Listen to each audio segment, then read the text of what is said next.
বাংলাদেশের বঙ্গবন্ধু কন্যা শেখ হাসিনার নেতৃত্বে বাংলাদেশ আজ উন্নয়নের পথে অনেক অগ্রসর এবং তারা এমন একটা পজিশনে বাংলাদেশ আওয়ামী লীগ শেখ হাসিনার নেতৃত্বে যে অবস্থানে নিয়ে আসছে সেই অবস্থানটাকে বা ভূ রাজনীতির বিশ্লেষণে বিশ্ব পরাশক্তি দেশগুলোকে খুব গুরুত্বপূর্ণ মনে করে বাংলাদেশকে নিয়ে আজ তালমাতাল বিভিন্ন যারা বিশৃঙ্খলা সৃষ্টি করেছে বিগত দিনগুলোতে তাদেরকে কাছে টেনে নিয়ে তারা আজকে বিভিন্ন কায়দা কানুন বিভিন্নভাবে ফন্দি ফিকির তৈরি করে আজকে রাজনীতিকে ঘোলাটে করার পরিস্থিতি তৈরি করতেছে। যেমন সাহসী নেতৃত্ব বলতে সেই সাহসী নেতৃত্ব জননেত্রী শেখ হাসিনা, যিনি জীবনের ঝুঁকি 19 বার মৃত্যুর হাত থেকে আল্লাহ তাকে রক্ষা করেছে। নিশ্চয়ই আমাদের জাতির প্রতি আল্লাহ সদয় আছে।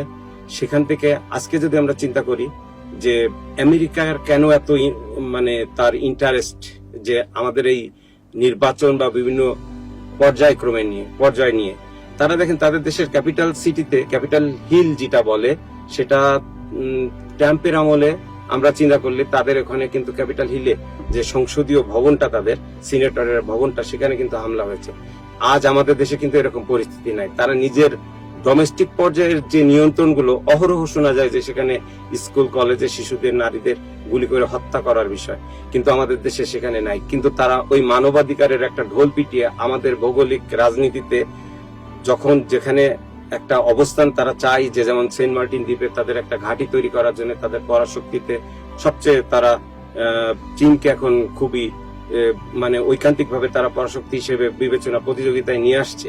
তারা কিন্তু যত কাছাকাছি পারা যায় সেই ঘাঁটিটা নেওয়ার জন্য বাংলাদেশের এই কাছে কিন্তু চীন খুব কাছে। যদি তারা এই অঞ্চলটাকে দখল করতে পারে, এই অঞ্চলটাকে কোন নেতৃত্বের মাধ্যমে যদি আসতে পারে, যেটা শেখ হাসিনা দিচ্ছেন না, সেই প্রেক্ষাপটে তারা চাচ্ছে এই বিএনপির মতো শক্তি বা বিভিন্ন স্বাধীনতা বিরোধী যে শক্তিগুলো আমাদের বিরাজমান আছে অভ্যন্তরীণ ভাবে, সেই বিরাজমান শক্তিগুলোকে একত্রিত করে তারা ওই ঘাঁটিটা গ্রহণের জন্য তারা কিন্তু খুব দুর্বিষহ অত্যন্ত চাপ প্রয়োগ করে যাচ্ছে।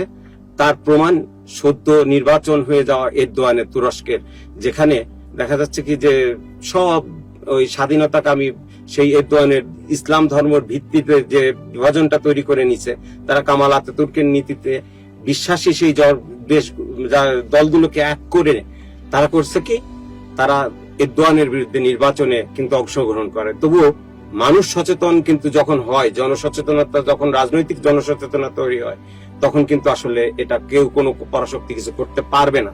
আমি মানুষের প্রতিও, আমার বাংলাদেশের বাঙালি জাতিসত্তার প্রতিও আমি আবেদন জানাবো যে তারা যেন রাজনৈতিক জনসচেতনতা তৈরি করে।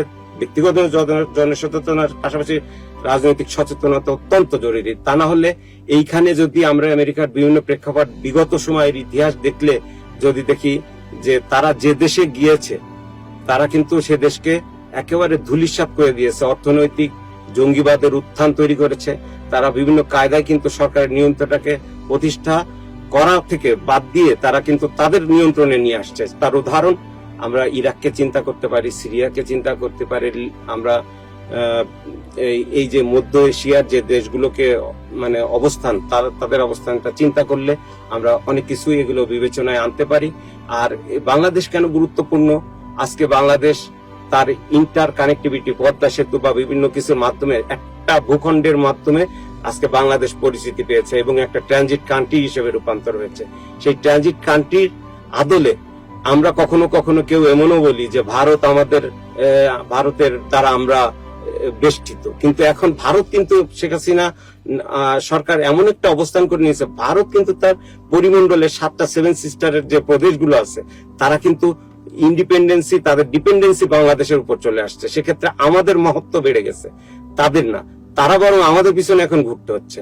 আর ফিজিক্যালি যদি চিন্তা করি, এখান থেকে 92 কিলোমিটার মাত্র দূর ইন্ডিয়ার ওই চীনের যে প্রদেশ, সেই চীনের প্রদেশের সাথে আমাদের যদি মিয়ানমার হয়ে ঢুকে নাকচেনসড়ি দিয়ে তা 92 মাইলে এটা দূরত্ব আছে। তাছাড়া বঙ্গোপসাগর বেঙ্গল দিয়ে সৃষ্টি করে দেখেন, যদি ওরা এখানে ঘাঁটি তৈরি করতে পারে তাহলে চীনের পাশাপাশি চীনকে কেন্দ্র করে অনেক যুদ্ধ সৃষ্টি করতে পারে। সেখানে কিন্তু আমরা ভবিষ্যতে পরাধীনতার শৃঙ্খলে আরো আবদ্ধ হব, সেখান থেকে মুক্তির জন্য আমার মনে হয় শেখ হাসিনা সরকার দরকার। ওনাকে জন্য আরো সাহস দেন, এবং আমরা বিশ্বাস করি, আমাদের মতো তরুণরা বিশ্বাস করেন যে শেখ হাসিনা, আমরা যতটুকু সচেতনতা, যতটুকু লেখাপড়া করেছি তার মাধ্যমে আমি বুঝতে চেষ্টা করি এবং আমি বিশ্বাসও করি শেখ হাসিনা থাকলে আমরা কিন্তু পৃথিবীতে মাথা উঁচু করে দাঁড়ানোর একটা অবস্থানে আমরা অবস্থানে চলে গেছি অলরেডি। বিশ্ববাজারে আজকে বিশ্ব দরবারে কিন্তু শেখ হাসিনা গুরুত্বপূর্ণ ব্যক্তি, এটা অবশ্যই মানতে হবে। কিন্তু কেউ বলতে পারবে না আমরা কোন দেশের উপর ডিপেন্ডেন্ট। কিন্তু তারা কি করতেছে, তারা করতেছে বিএনপি বা অন্যান্য শক্তিরা কিন্তু আর দেশের উপর ডিপেন্ডেন্সি এনে আমাদের দেশটাকে পরাধীনতার শৃঙ্খলে আবদ্ধ করার চেষ্টা করতেছে। এ থেকে মুক্তির দরকার। তারা এটা মনে রাখতে হবে যে মার্কিন বা পরাশক্তি দেশগুলো কিন্তু জনগণকে চায় না, তারা চায় আঞ্চলিক ভূখণ্ডটা। সো আমাদের অনেক এটা আতঙ্কগ্রস্তের বিষয়, সচেতনতার বিষয়। শেখ হাসিনার হাতকে শক্তিশালী করার তাগিদ অত্যন্ত জরুরি। আমি এই বিনীত নিবেদনটা আপনাদের প্রতি রাখবো।